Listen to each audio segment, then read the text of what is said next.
જય માતાજી મિત્રો। તો આજે આપણે જવાના છીએ રાલજ એટલે કે માં સિકોતર માં વનવટીનું ધામ એટલે કે રાલજ।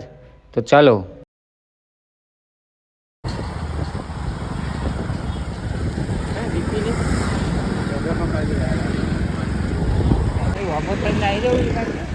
આપણે જોયું નહીં ભાઈ, વિકાસ ખબર પડે બધી આમ જ રેકા લેવું। તમે જોઈ શકો છો મિત્રો કે આપણે હવે થોડી વારમાં રાલજ પહોંચી જવાના છીએ।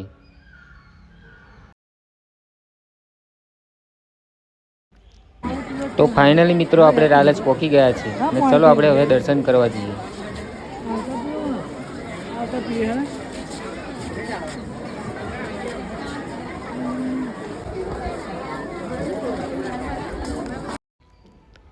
તમે મિત્રો ભીડ તો જોઈ શકો છો કે મંદિરમાં કેટલી બધી ભીડ છે। તો તમે પણ મિત્રો માતાજીના દર્શન કરી દો અને કોમેન્ટમાં લખી દો જય માતાજી।